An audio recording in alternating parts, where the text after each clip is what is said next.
ನಮಸ್ಕಾರ ವೀಕ್ಷಕರೇ, Jeevith NEET academy ವಿಶೇಷ ಕಾರ್ಯಕ್ರಮಕ್ಕೆ ಸ್ವಾಗತ. ನಾನು ಸೌಖ್ಯ ಸೊರಭ. ಅನೇಕರಿಗೆ ವೈದ್ಯರಾಗಬೇಕು ಅನ್ನುವಂಥ ಕನಸಿರುತ್ತೆ, ಆದರೆ ಅದಕ್ಕೆ ಪ್ರಿಪ್ರೇಷನ್ ಹೆಂಗೆ ಅನ್ನುವಂಥ ಒಂದು ಪ್ರಶ್ನಾರ್ಥಕ ಚಿಹ್ನೆ ಇದ್ದೇ ಇರುತ್ತೆ. ಆ ರೀತಿಯಾಗಿ ವೈದ್ಯರಾಗಬೇಕು ಅಂತ ಕನಸು ಕಾಣುವವರಿಗೆ ರೆಕ್ಕೆ ಕಟ್ಟುವಂಥ ಕೆಲಸವನ್ನ ಈ ಜೀವಿತ್ ನೀಟ್ ಅಕಾಡೆಮಿ ಮತ್ತು PU ಕಾಲೇಜ್ ಮಾಡ್ತಾ ಇದೆ.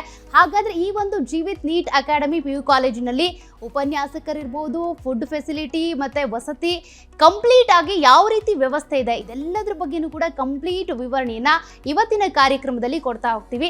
ಈ ಒಂದು ಕಾರ್ಯಕ್ರಮದಲ್ಲಿ ನೀಟ್ ಅಕಾಡೆಮಿಯ ಅಧ್ಯಕ್ಷರು, ಅದರ ಜೊತೆಗೆ PU ಕಾಲೇಜಿನ ಪ್ರಿನ್ಸಿಪಾಲರು ಆಗಿರುವಂತ GB ಈರೇಗೌಡ ಇದ್ದಾರೆ. ಸರ್, ಕಾರ್ಯಕ್ರಮಕ್ಕೆ ಸ್ವಾಗತ. ನಮಸ್ಕಾರ ಸರ್. 4 ವರ್ಷದಲ್ಲಿ ಈ ಒಂದು ಸಂಸ್ಥೆ ಏನಿದೆ ಕರ್ನಾಟಕದ ದಿ ಬೆಸ್ಟ್ ಸಂಸ್ಥೆಗಳಲ್ಲಿ ಒಂದು ಅಂತ ಅನ್ನಿಸ್ಕೊಳ್ತಾ ಇದೆ. ನಿಮ್ಮ ಒಂದು ಅನುಭವದೊಂದಿಗೆ ಕಟ್ಟಿರುವಂಥ ಸಂಸ್ಥೆ ಇದು. ಈ ಸಂಸ್ಥೆ ಶುರು ಮಾಡಬೇಕು ಅಂತ ಯಾಕೆ ಅನ್ನಿಸ್ತು, ಯಾವಾಗಿಂದ ಶುರು ಮಾಡಿದ್ದು, ಈ ರೀತಿ ಸಕ್ಸಸ್ ಕಾಣ್ತಾ ಇದ್ದೀರಿ, ಹೆಂಗೆ ಅನಿಸುತ್ತೆ? ನನಗೆ ಈ ಪದವಿ ಪೂರ್ವ ಶಿಕ್ಷಣ ಇಲಾಖೆಯಲ್ಲಿ ಉಪನ್ಯಾಸಕರಾಗಿ ಬಂದಾಗಿಂದಲೂ ನನಗೆ ಒಂದು ಕನಸಿತ್ತು. ನಾನೇ ಒಂದು ಸಂಸ್ಥೆನ ಕಟ್ಟಬೇಕು, ಒಂದು ನೀಟ್ ಅಕಾಡೆಮಿನ ಕಟ್ಟಬೇಕು, ಕರ್ನಾಟಕದಲ್ಲಿ ಅತಿ ಹೆಚ್ಚು ವಿದ್ಯಾರ್ಥಿಗಳನ್ನ ನೀಟಲ್ಲಿ ಸೆಲೆಕ್ಷನ್ ಮಾಡಿಸಿ ವೈದ್ಯಕೀಯ ವಿದ್ಯಾಭ್ಯಾಸ ಕಲಿಸ್ಬೇಕು ಅಂತ ಒಂದು ದೊಡ್ಡ ಕನಸಿತ್ತು. ನಾನು ಪದವಿ ಪೂರ್ವ ಶಿಕ್ಷಣ ಇಲಾಖೆಯಲ್ಲಿ ಉಪನ್ಯಾಸಕರಿದ್ದಾಗಲೇ ನನಗೆ ರಾಜ್ಯ ಮತ್ತು ರಾಷ್ಟ್ರ ಪ್ರಶಸ್ತಿ ಎರಡೂ ಬಂತು.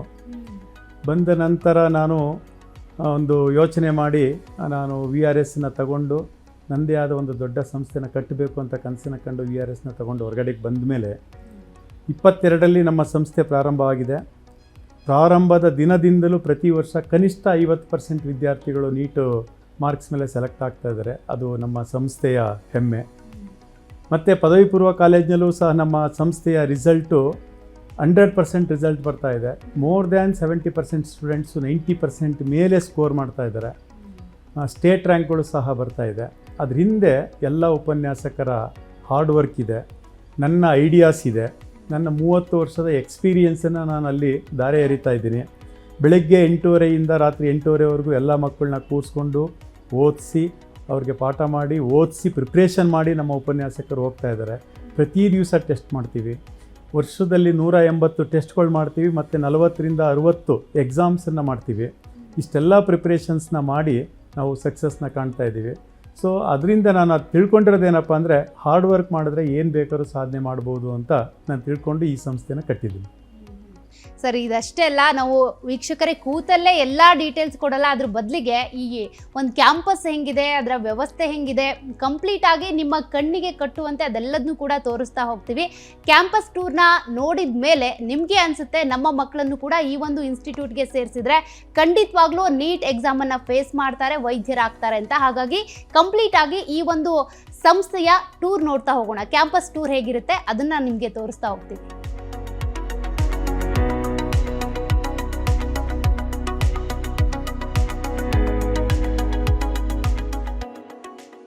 ವೀಕ್ಷಕರೇ, ಜೀವಿತ್ ನೀಟ್ ಅಕಾಡೆಮಿ PU ಕಾಲೇಜಿನ ನಿರ್ದೇಶಕರು ಆಗಿರುವಂಥ ಡಾಕ್ಟರ್ ದರ್ಶನ್ ಸರ್ ಇದ್ದಾರೆ. ಅವ್ರನ್ನೇ ಮಾತನಾಡಿಸ್ತಾ ಹೋಗೋಣ. ಸರ್, ಕಾರ್ಯಕ್ರಮಕ್ಕೆ ಸ್ವಾಗತ. ಎಲ್ರಿಗೂ ನಮಸ್ಕಾರ. ಸರ್, ಈ ಒಂದು ಜೀವಿತ್ ನೀಟ್ ಅಕಾಡೆಮಿ ಅಂತ ಬಂದಾಗ ಈಗ ಕರ್ನಾಟಕದಲ್ಲಿ ಪ್ರಮುಖ ಅಥವಾ ಪ್ರಖ್ಯಾತಿ ಪಡೆದ ಒಂದಷ್ಟು ಸಂಸ್ಥೆಗಳಲ್ಲಿ ಇದು ಕೂಡ ಪ್ರಖ್ಯಾತಿ ಪಡ್ಕೊಳ್ತಾ ಇದೆ, ದಿ ಬೆಸ್ಟ್ ಅಂತ ಅನ್ನಿಸ್ಕೊಂಡಿದೆ. ನಿಮ್ಮ ಪಾತ್ರ ಏನು ಸರ್ ಇಲ್ಲಿ? ಜೊತೆಗೆ ಎಕ್ಸಾಕ್ಟ್ ಲೊಕೇಶನ್ ಏನು, ಅದ್ರ ಬಗ್ಗೆ ಸ್ವಲ್ಪ ಎಕ್ಸ್ಪ್ಲೈನ್ ಮಾಡೋದಾದರೆ. ಜೀವಿತ್ ನೀಟ್ ಅಕಾಡೆಮಿ ಮತ್ತು PU ಕಾಲೇಜು ಇದು ಬೆಂಗಳೂರಿನ ಯಲಹಂಕದಲ್ಲಿದೆ. ಸೊ ನಾವು 2022ನಲ್ಲಿ ಇನ್ಸ್ಟಿಟ್ಯೂಷನ್ನ ಚೇರ್ಮನ್ ಕಮ್ ಪ್ರಿನ್ಸಿಪಲ್ ಆದಂಥ ಡಾಕ್ಟರ್ GB ಈರೇಗೌಡ ಸರ್ ಅವರಾಗಿರ್ಬೋದು, ಸೆಕ್ರೆಟರಿಗಳಾದಂಥ ಶ್ರೀಮತಿ ವಿನುತಾ ಈರೇಗೌಡ ಮೇಡಮ್ ಆಗಿರ್ಬೋದು, ನಾವು ಈ ಇನ್ಸ್ಟಿಟ್ಯೂಷನ್ನ ಸ್ಟಾರ್ಟ್ ಮಾಡ್ಬೇಕಾದ್ರೆ ಕೆಲವೊಂದು ಡಿಸ್ಕಷನ್ಸ್ ಮಾಡ್ಬೇಕಾದ್ರೆ ನಾವು ಯೋಚನೆ ಮಾಡಿದ್ದೇನೆಂದರೆ, ಈ ಒಂದು ಇನ್ಸ್ಟಿಟ್ಯೂಷನ್ನು ಒಂದು ಸೀಮಿತ ವರ್ಗದವ್ರಿಗೆ ರೆಸ್ಟ್ರಿಕ್ಟ್ ಆಗಬಾರ್ದು. ಎಲ್ಲ ಥರ ವಿದ್ಯಾರ್ಥಿಗಳಿಗೆ ಈ ಎಜುಕೇಷನ್ ಕೊಡೋಂಥದ್ದಾಗಬೇಕು. ಮತ್ತು ಬರೀ ಬೆಂಗಳೂರಿನ ವಿದ್ಯಾರ್ಥಿಗಳಿಗೆ ಅಲ್ಲದೆ ಎಂಟೈರ್ ಕರ್ನಾಟಕದಲ್ಲಿರ್ತಕ್ಕಂಥ ಮಕ್ಕಳುಗಳು ಯಾರ್ಯಾರು ನೀಟ್ ಮಾಡಬೇಕಂತಾರೆ, CET ಮಾಡಬೇಕಂತಾರೆ, JEE ಮಾಡಬೇಕಂತಾರೆ, ಎಲ್ಲ ವಿದ್ಯಾರ್ಥಿಗಳಿಗೆ ಒಳ್ಳೆ ಕೋಚಿಂಗ್ ಕೊಡಬೇಕು, ಒಳ್ಳೆ PU ಕಾಲೇಜು ಮತ್ತು ಒಳ್ಳೆ ನೀಟ್ ಅಕಾಡೆಮಿ ಮಾಡಬೇಕನ್ನೋ ಇನ್ಸ್ಟಿಟ್ಯೂಷನಲ್ಲಿ ನಾವೇನು ಮಾಡ್ತೀವಿ, 2022ನಲ್ಲಿ ನಾವೊಂದು ಇನ್ಸ್ಟಿಟ್ಯೂಷನ್ನ ಪ್ರಾರಂಭ ಮಾಡ್ತೀವಿ. ನಾವು ಮಾಡಬೇಕಾದ್ರೆ ನಮಗೆ ಪ್ರಿನ್ಸಿಪಲ್ ಆದಂಥ ಚೇರ್ಮನ್ ಸರ್ ಆದಂಥ ಈರೇಗೌಡ ಸರ್ ಒಂದು ವಿಷನ್ ಇತ್ತು, ದರ್ಶನ್ ಇದನ್ನು ನಾವು ರೆಸಿಡೆನ್ಷಿಯಲ್ ಕಮ್ ಡೇ ಬೋರ್ಡಿಂಗ್ ಎರಡೂ ಆಪ್ಷನ್ಸ್ ಇಟ್ಟೇ ಮಾಡೋಣ. ಅವಾಗ ಏನಂದರೆ ಕರ್ನಾಟಕದಲ್ಲಿರ್ತಕ್ಕಂಥ ಎಲ್ಲ ವಿದ್ಯಾರ್ಥಿಗಳಿಗೂ ನಾವು ಈ ಕೋಚಿಂಗ್ ಕೊಡೋ ಫೆಸಿಲಿಟೀಸ್ನ ಅರೇಂಜ್ ಮಾಡ್ಬೋದು ಅಂತ ಪ್ಲ್ಯಾನ್ ಮಾಡ್ತಾರೆ. ಆ ಒಂದು ಪ್ಲ್ಯಾನಿಂಗಿಂದ ನಾವೇನು ಮಾಡ್ತೀವಿ, 22ನಲ್ಲಿ ನಾವು ಇನ್ಸ್ಟಿಟ್ಯೂಷನ್ನ ಸ್ಟಾರ್ಟ್ ಮಾಡ್ತೀವಿ. ಸೊ ನಮ್ಮಲ್ಲಿ ಒಂದು ಯುನೀಕ್ ಫ್ಯೂಚರ್ ಏನಂತ ಹೇಳಿದ್ರೆ, ರೆಸಿಡೆನ್ಷಿಯಲ್ ಕ್ಯಾಂಪಸ್ ಇದ್ದು ಬಾಯ್ಸ್ ಕ್ಯಾಂಪಸ್ ಸಪ್ರೇಟ್ ಮತ್ತು ಗರ್ಲ್ಸ್ ಕ್ಯಾಂಪಸ್ ಸಪ್ರೇಟ್ ಇದೆ. ಇದರಿಂದ ಏನಂದರೆ ಪೇರೆಂಟ್ಸ್ಗೆ ಒಂದು ಯಾವುದೇ ಮಕ್ಕಳು ಡಿಸ್ಟ್ರಾಕ್ಷನ್ಸ್ ಆಗಲ್ಲ. ಬಾಯ್ಸ್ ಕ್ಯಾಂಪಸ್ ಗರ್ಲ್ಸ್ ಕ್ಯಾಂಪಸ್ ಒಂದೇ ಕಡೆ ಇದ್ದರೆ ಸ್ವಲ್ಪ ಡಿಸ್ಟ್ರಾಕ್ಷನ್ಸ್ ಚಾನ್ಸಸ್ ಜಾಸ್ತಿ. ಇದೊಂದು ನಮ್ಮಲ್ಲಿ ಒಂದು ಯುನಿಕ್ ಫೀಚರ್ಸು. ಹಾಗಾಗಿ ಆ ನಿಟ್ಟಿನಲ್ಲಿ 22ನಲ್ಲಿ ನಾವು ಸ್ಟಾರ್ಟ್ ಮಾಡ್ತೀವಿ. ಮೊದಲನೇ ವರ್ಷದಲ್ಲೇ ನಮಗೆ ಒಂದು ಒಳ್ಳೆ ರಿಸಲ್ಟ್ಸ್ ಕೂಡ ಬರುತ್ತೆ. ಈ ಕನ್ಸಿಸ್ಟೆಂಟ್ಲಿ 4 ವರ್ಷದಿಂದ ನಾವು ಆಗಲೇ ನಮ್ಮ ಚೇರ್ಮನ್ ಸರ್ ಹೇಳಿದಾಗೆ 50% ಹೆಚ್ಚಿದಾಗಿ ಮಕ್ಕಳುಗಳು ನೀಟಲ್ಲಿ ಸಕ್ಸಸ್ ಕಾಣ್ತಾ ಇದ್ದಾರೆ. ಅದೇ ರೀತಿ ನಮ್ಮಲ್ಲಿ ಏನಂದರೆ ಫಸ್ಟ್ ಬ್ಯಾಚ್ನಲ್ಲಿ ಬಂದಿರತಕ್ಕಂಥ ಮಕ್ಕಳಾಗಿರ್ಬೋದು, ಪೇರೆಂಟ್ಸ್ ಆಗಿರ್ಬೋದು, ಅವರು ತುಂಬ ಸ್ಯಾಟಿಸ್ಫೈ ಆಗಿ ವರ್ಡ್ ಆಫ್ ಮೌತಲ್ಲಿ ಒಬ್ಬರಿಂದ ಒಬ್ಬರಿಗೆ ಹೋಗಿ ಹೆಚ್ಚಿನ ವಿದ್ಯಾರ್ಥಿಗಳು ಈಗ ನಮ್ಮಲ್ಲಿ ಈಗ 500ಕ್ಕಿಂತ ಹೆಚ್ಚು ವಿದ್ಯಾರ್ಥಿಗಳು ನಮ್ಮ ಕ್ಯಾಂಪಸ್ನಲ್ಲಿ ಓದ್ತಾ ಇದ್ದಾರೆ. ಬನ್ನಿ ಇವತ್ತಿನ ದಿನ ನಮ್ಮ ಕ್ಯಾಂಪಸ್ನಲ್ಲಿ ಯಾರೆಲ್ಲ ಮಕ್ಕಳಿದ್ದಾರೆ, ನಮ್ಮ ಕ್ಯಾಂಪಸ್ ಯಾವ ಥರ ಸೆಟಪ್ ಮಾಡಿದ್ದೀವಿ, ಮಕ್ಕಳಿಗೆ ಯಾವ ಥರ ಫೆಸಿಲಿಟೀಸ್ ಕೊಟ್ಟಿದ್ದೀವಿ, ಯಾವ ಥರ ಓದಿಸ್ತೀವಿ ಅನ್ನೋ ಕಂಪ್ಲೀಟ್ ಮಾಹಿತಿನ ನಾವು ಇವತ್ತಿನ ದಿನ ನಿಮ್ಮ ಚಾನಲ್ ಮುಖಾಂತರ ಎಲ್ಲ ವಿದ್ಯಾರ್ಥಿಗಳಿಗೆ ಮತ್ತು ಪೋಷಕರಿಗೆ ತಿಳಿಸ್ಕೊಡೋಂಥ ಪ್ರಯತ್ನನ ನಾನು ಮಾಡ್ತೀವಿ.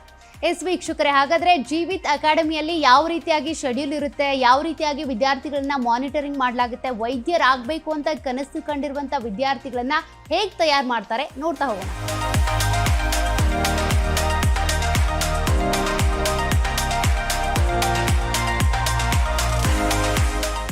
ನಾವೀಗ ಜೀವಿತ್ ನೀಟ್ ಅಕಾಡೆಮಿಯ ಗರ್ಲ್ಸ್ ಹಾಸ್ಟೆಲ್ನಲ್ಲಿದ್ದೀವಿ. ಹಾಗಾದ್ರೆ ಇಲ್ಲಿ ಆರೋಗ್ಯ ಸಮಸ್ಯೆ ಆದ್ರೆ ಯಾವ ರೀತಿಯಾಗಿ ಟ್ರೀಟ್ ಮಾಡ್ತಾರೆ, ಕ್ಲಾಸಸ್ ಹೇಗಿದೆ, ಭದ್ರತೆ ಹೇಗಿದೆ, ಊಟ ವಸತಿಯ ವ್ಯವಸ್ಥೆ ಹೇಗಿದೆ, ಅದೆಲ್ಲದ್ರ ಬಗ್ಗೆನೂ ನೋಡ್ತಾ ಹೋಗೋಣ ಮತ್ತೆ ಎಕ್ಸ್ಪ್ಲೈನ್ ಮಾಡ್ತಾ ಹೋಗ್ತೀವಿ ನಿಮಗೆ. ವೀಕ್ಷಕರೇ, ನಾವೀಗ ಜೀವಿತ್ ಅಕಾಡೆಮಿಯ ಗರ್ಲ್ಸ್ ಹಾಸ್ಟೆಲ್ನಲ್ಲಿ ಇದ್ದೀವಿ. ಹಾಗಾದರೆ ಇಲ್ಲಿನ ಮೆನು ಹೇಗಿರುತ್ತೆ, ಊಟ ವಸತಿ ಎಲ್ಲವೂ ಕೂಡ ಇಲ್ಲೇ ಇರುತ್ತೆ. ಇವತ್ತಿನ ಮೆನುನಲ್ಲಿ ಏನಿದೆ, ಅದರ ಜೊತೆಗೆ ಪ್ರತಿನಿತ್ಯವೂ ಕೂಡ ಊಟ ತಿಂಡಿ, ರಾತ್ರಿ ಡಿನ್ನರ್ ಇದೆಲ್ಲವೂ ಕೂಡ ಹೆಂಗಿರುತ್ತೆ ಅದ್ರ ಬಗ್ಗೆನೇ ಮಾತನಾಡಿಸ್ತಾ ಹೋಗೋಣ. ನಮ್ಮ ಜೊತೆಗೆ ಅಕಾಡೆಮಿಯ ನಿರ್ದೇಶಕರಾಗಿರುವಂಥ ದರ್ಶನ್ ಸರ್ ಇದ್ದಾರೆ. ಸರ್, ಇದ್ರ ಬಗ್ಗೆ ನೀವು ಎಕ್ಸ್ಪ್ಲೈನ್ ಮಾಡ್ತಾ ಹೋಗೋದಾದ್ರೆ. ಈಗ ನಾವು ರೆಸಿಡೆನ್ಷಿಯಲ್ ಅಂತ ಸ್ಟಾರ್ಟ್ ಮಾಡಿದಾಗ ಮೊದಲನೇ ಟಾಸ್ಕ್ ಬಂದಿದ್ದೆ, ನಮಗೆ ತುಂಬ ಕ್ವಶನ್ಸ್ ಬರುತ್ತೆ. ತುಂಬ ಪೇರೆಂಟ್ಸಿಗೆ ಒಂದು ಆತಂಕ, ಹಾಸ್ಟೆಲ್ ಅಂದರೆ ಊಟ ಚೆನ್ನಾಗಿರಲ್ಲ ಅನ್ನೋದೊಂದು ಕಂಪ್ಲೇಂಟ್ ಕಾಮನ್ ಎಲ್ಲ ಕಡೆನೇ. ಬಟ್ ನಮ್ಮಲ್ಲಿ ಅದ್ರ ಹೊರತಾಗಿ ನಾವೇನು ಮಾಡಿದ್ವಿ, ಹಾಸ್ಟೆಲಲ್ಲಿ ಊಟ ತುಂಬ ಚೆನ್ನಾಗಿ ಮೇಂಟೈನ್ ಮಾಡ್ತಾ ಇದ್ವಿ. ನಮ್ಮಲ್ಲಿ ಯಾವ ಥರ ಮಾಡಿದ್ದೀವಿ ಅಂದರೆ ಎಲ್ಲ ಥರ ಕ್ಯಾಟಗರಿ ಮಕ್ಕಳು ಇದ್ದಾರೆ ನಮ್ಮಲ್ಲಿ. ನಾರ್ತ್ ಕರ್ನಾಟಕದಿಂದ ಇದ್ದಾರೆ, ಅಥವಾ ಮಂಡ್ಯ ಮೈಸೂರು ಭಾಗದವ್ರು ಇದ್ದಾರೆ, ಕೋಲಾರ ಬೆಲ್ಟ್ ಅವ್ರು ಇದ್ದಾರೆ, ಬ್ಯಾಂಗ್ಳೂರಿಯನ್ಸ್ ಇದ್ದಾರೆ. ಎಲ್ಲ ಮಕ್ಳಿಗೂ ಅನುಕೂಲ ಆಗೋ ರೀತಿಯಲ್ಲೇ ನಾವು ಒಂದು ಫುಡ್ ಮೆನುನ ಮಾಡ್ತೀವಿ. ನಮ್ಮಲ್ಲಿ ಏನು ವಿಶೇಷ ಅಂದರೆ ಪ್ರತಿ ತಿಂಗಳು ಒಂದು ಫುಡ್ ಮೆನು ಅಂತ ಮಾಡ್ತೀವಿ. 1 ಮಂತ್ ಕಂಪ್ಲೀಟ್ ಅದೇ ಮೆನುನ ನಾವು ಫಾಲೋ ಮಾಡ್ತೀವಿ. ಪ್ರತಿ ತಿಂಗಳು ಮೆನು ಚೇಂಜಸ್ ಆಗ್ತಾ ಹೋಗುತ್ತೆ. ಮಕ್ಕಳು ಬೆಳಗ್ಗೆ ಎದ್ದಾಗ 6 ಗಂಟೆನಲ್ಲಿ ಟೀ, ಕಾಫಿ ಮತ್ತು ಹಾಲು 3 ಫೆಸಿಲಿಟೀಸ್ ಕೊಡ್ತೀವಿ. ಮತ್ತು 8ವರೆಗೆ ಬ್ರೇಕ್ಫಾಸ್ಟ್ ಇರುತ್ತೆ. ನಮ್ಮಲ್ಲಿ ಏನಂದರೆ ಕಾಂಬಿನೇಷನ್ ಬ್ರೇಕ್ಫಾಸ್ಟ್ ಅಂತ ಕರಿತೀವಿ. ಕಾಂಬಿನೇಷನ್ ಅಂದರೆ 2 ಥರ ತಿಂಡಿ ಇರುತ್ತೆ. ಮಕ್ಕಳು ಯಾವ್ದು ಬೇಕಾದ್ರೂ ತಿನ್ಬೋದು, ಎಲ್ಲ ಅನ್ಲಿಮಿಟೆಡ್ ಆಗಿರುತ್ತೆ. ಅದೇ ರೀತಿ ಮಧ್ಯಾಹ್ನ 11ವರೆನಲ್ಲಿ ಒಂದು ಬ್ರೇಕ್ ಕೊಡ್ತೀವಿ. ಕ್ಲಾಸ್ ಬ್ರೇಕ್ ಕೊಟ್ಟಾಗ ಟೀ, ಬಿಸ್ಕೆಟ್ಸ್ ಆಗಿರ್ಬೋದು, ಸ್ವಲ್ಪ ಸ್ನ್ಯಾಕ್ಸ್ ಕೊಡೋಂಥ ಫೆಸಿಲಿಟೀಸ್ನ ಮಾಡಿದ್ದೀವಿ. ಮತ್ತು 1ವರೆನಲ್ಲಿ ಮಧ್ಯಾಹ್ನ ಊಟದ ಫೆಸಿಲಿಟೀಸ್ ಇರುತ್ತೆ. ಅದು ಅಷ್ಟೇ ಮೆನು ಪ್ರಕಾರ. ಸೊ ಏನು ಮಕ್ಕಳಿಗೆ ಮಧ್ಯಾಹ್ನ ಹೈಜಿನಿಕ್ ಆಗಿರೋಂಥ ಫುಡ್ನ ಕೊಡೋಂಥದ್ದನ್ನ ಮಾಡ್ಕೊಂಡಿದ್ದೀವಿ. ಮತ್ತು ಸಂಜೆ 5ವರೆನಲ್ಲಿ ಒಂದು ಸ್ನ್ಯಾಕ್ಸ್ ಬ್ರೇಕ್ ಅಂತ ಇರುತ್ತೆ. ಅದು ಅಷ್ಟೇ ಒಂದು ಮೆನು ಪ್ರಕಾರನೇ ನಾವು ಎವ್ರಿ ಡೇ ಸ್ನ್ಯಾಕ್ಸ್ನ ಕೊಡೋಂಥದ್ದು ಮಾಡಿದ್ದೀವಿ. ಮತ್ತು ನೈಟ್ ಊಟದಲ್ಲಿ ಏನು ಮಾಡಿದ್ದೀವಿ ಅಂದರೆ ಮಕ್ಕಳಿಗೆ ವೆಜಿಟೇರಿಯನ್ಸ್ಗೆ ಮತ್ತು ನಾನ್ ವೆಜಿಟೇರಿಯನ್ಸ್ಗೆ ಸಪ್ರೇಟ್ ಫುಡ್ ಮೆನು ಇರುತ್ತೆ. ನಾನ್ ವೆಜ್ ತಿನ್ನೋಂಥವ್ರಿಗೆ ಎಗ್ ಆಗಿರ್ಬೋದು, ಚಿಕನ್ ಆಗಿರ್ಬೋದು, ಈ ಥರದ್ದೆಲ್ಲ ಕೊಡುವಂಥದ್ದಾಗಿರ್ಬೋದು. ವೆಜ್ ಮಾಡೋವಂಥವ್ರಿಗೆ ಅವ್ರಿಗೆ ಸಪ್ರೇಟ್ ಏನೋ ಪನ್ನೀರ್ ಆಗಿರ್ಬೋದು, ಮಶ್ರೂಮು, ಬೇಬಿಕಾರ್ನ್, ಈ ಥರದ್ದೆಲ್ಲ ಫುಡ್ ಮೆನು ಕೊಡುವಂಥ ಫೆಸಿಲಿಟಿ ಮಾಡಿದೆ. ಇವತ್ತು ನೀವು ನಮ್ಮ ಕ್ಯಾಂಪಸ್ಸಿಗೆ ಬಂದಿರ, ಬನ್ನಿ ಇವತ್ತಿನ ಮಧ್ಯಾಹ್ನದ ಫುಡ್ ಮೆನು ಏನಿದೆ ಅಂತ ನಿಮ್ಗೆ ಹಾಗೆ ತೋರಿಸ್ತಾ ಹೋಗ್ತೀನಿ ನೋಡಿ. ಇವತ್ತಿನ ದಿನ ಮಕ್ಕಳಿಗೆ ಮಧ್ಯಾಹ್ನ ಲೆಮನ್ ರೈಸ್ ಇದೆ. ಲೆಮನ್ ರೈಸು ಮತ್ತು ವೈಟ್ ರೈಸು ಮತ್ತು ಸಾಂಬಾರು, ರಸಮ್ ಇದೆ. ನಮ್ಮಲ್ಲಿ ರೆಗ್ಯುಲರ್ ಆಗಿ ಪಾಪಡ್ ಆಗಲಿ, ಬಟರ್ ಮಿಲ್ಕ್ ಆಗಲಿ, ಕರ್ಡ್ ಆಗಲಿ, ಈ ಥರದ್ದೆಲ್ಲ ಮಕ್ಕಳಿಗಿರುತ್ತೆ. ಇದು ಇವತ್ತಿನ ಮೆನು. ಇದೇ ರೀತಿ ಪ್ರತಿದಿನ ಒಂದೊಂದು ಥರ ಮೆನುನ ಮಕ್ಕಳಿಗೆ ನಾವು ಕೊಡ್ತಾ ಹೋಗ್ತೀವಿ. ಕಿಚನ್ನ ತುಂಬ ಸ್ಟ್ಯಾಂಡರ್ಡ್ ಆಗಿ ಹೈಜಿನಾಗಿ ಇಟ್ಕೊಂಡಿದ್ದೀವಿ. ಟೇಸ್ಟ್ ವೈಸ್ ಆಗಿರ್ಬೋದು, ಮಕ್ಕಳನ್ನ ಹೆಲ್ತ್ ಕನ್ಸರ್ನ್ಸ್ನ ಪ್ರೈಮ್ ಇಂಪಾರ್ಟೆನ್ಸ್ ಇಟ್ಕೊಂಡು ನಾವು ಈ ಕಿಚನ್ನ ಮಾನಿಟರಿಂಗ್ ಮಾಡ್ತೀವಿ. ಯಾವುದೇ ರೀತಿಯಾದ ಕೇಟ್ರಿಂಗ್ ವ್ಯವಸ್ಥೆ ಇಲ್ಲಿಲ್ಲ. ನಾವೇ ಸೆಲ್ಫ್ ಮಾನಿಟರಿಂಗ್, ಚೇರ್ಮನ್ ಸರ್ ಆಗಿರ್ಬೋದು, ನಾವು ಡೈರೆಕ್ಟರ್ ಆಗಿರ್ಬೋದು, ವೈಸ್ ಪ್ರಿನ್ಸಿಪಲ್ ಆಗಿರ್ಬೋದು, ಪ್ರತಿಯೊಬ್ಬರೂ ಎಲ್ಲರಿಗೂ ಇದೇ ಊಟ ಇರುತ್ತೆ. ನಾವು ಇದೇ ಊಟ ಮಾಡ್ತೀವಿ, ಮಕ್ಳಿಗೂ ಇದೇ ಊಟ ಕೊಡ್ತೀವಿ. ಹಾಗಾಗಿ ಊಟದ ವಿಚಾರದಲ್ಲಿ ಯಾವುದೇ ಕಾಂಪ್ರಮೈಸ್ ಇಲ್ಲದಲ್ಲೇ ತುಂಬ ಸ್ಟ್ಯಾಂಡರ್ಡ್ ಆ್ಯಂಡ್ ಹೈಜಿನಿಕ್ ಫುಡ್ನ ನಾವು ಮಕ್ಕಳಿಗೆ ಪ್ರೊವೈಡ್ ಮಾಡ್ತಾ ಇದ್ದೀವಿ. ವೀಕ್ಷಕರೇ, ಅದೇ ರೀತಿಯಾಗಿ ಕ್ಯಾಂಪಸ್ನಲ್ಲಿ ಇನ್ನೂ ಏನೇನು ವ್ಯವಸ್ಥೆಗಳಿದೆ, ಫುಡ್ ಫೆಸಿಲಿಟಿ ನೋಡಿದ್ರೆ ಅದೇ ರೀತಿಯಾಗಿ ಅಕೊಮಡೇಷನ್ ಇರ್ಬೋದು, ಮತ್ತು ಈ ಶೆಡ್ಯೂಲ್ಸ್ ಇರ್ಬೋದು, ಅದ್ರ ಬಗ್ಗೆ ಕೂಡ ಡೀಟೇಲ್ಸ್ನ ನಾವು ನೋಡ್ತಾ ಹೋಗೋಣ.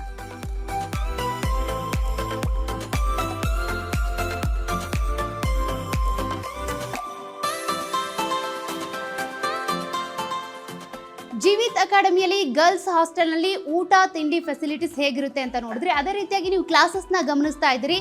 ಕ್ಲಾಸಸ್, ಊಟ ತಿಂಡಿ, ನಿದ್ದೆ ಎಲ್ಲವೂ ಕೂಡ ಈ ಒಂದು ಜಾಗದಲ್ಲಿ. ಅಂದರೆ ನಾವು ಆಗಲೇ ಏನು ಗಮನಿಸಿದ್ವಿ, ಅಲ್ಲಿ ಮನೆಯಿಂದ ಬಂದು ಹೋಗುವಂಥ ಸ್ಟೂಡೆಂಟ್ಸ್ಗೆ ಅಲ್ಲಿ ಶಿಕ್ಷಣದ ವ್ಯವಸ್ಥೆ ಇದ್ದರೆ ಇಲ್ಲಿ ಊಟ ತಿಂಡಿ ನಿದ್ದೆ ಎಜುಕೇಷನ್ ಪ್ರತಿಯೊಂದು ಕೂಡ ವ್ಯವಸ್ಥೆ ಇಲ್ಲೇ ಇದೆ. ಹಾಗಾಗಿ ಹೆಣ್ಮಕ್ಳು ವಿಚಾರಕ್ಕೆ ಬಂದರೆ ಒಂದು ಭದ್ರತೆ, ಫುಡ್ ಫೆಸಿಲಿಟಿ, ವಸತಿ ಇದೆಲ್ಲವೂ ಕೂಡ ಇಲ್ಲಿ ಬಹಳ ಹೈಜಿನಿಕ್ ಆಗಿ ಅದೇ ರೀತಿಯಾಗಿ ಭದ್ರತೆಯಿಂದ ನೋಡ್ಕೊಳ್ಳಾಗುತ್ತೆ. ಹಾಗಾಗಿ ನೀವು ನಿಮ್ಮ ಮಕ್ಕಳನ್ನ ಇಲ್ಲಿ ಕಳಿಸೋದಕ್ಕೆ ಸಂಶಯ ಪಟ್ಕೊಳ್ಳೋದೇ ಬೇಡ.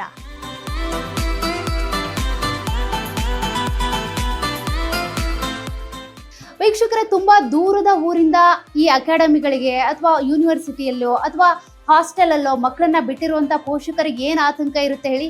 ಮಕ್ಕಳಿಗೆ ಏನಾದರೂ ಹೆಲ್ತ್ ಇಶ್ಯೂ ಆದರೆ ಏನು ಮಾಡ್ತಾರೆ, ಚೆನ್ನಾಗಿ ನೋಡ್ಕೊಳ್ತಾರೋ ಇಲ್ವೋ ಅಂತ ಒಂದು ಆತಂಕ ಇರುತ್ತೆ.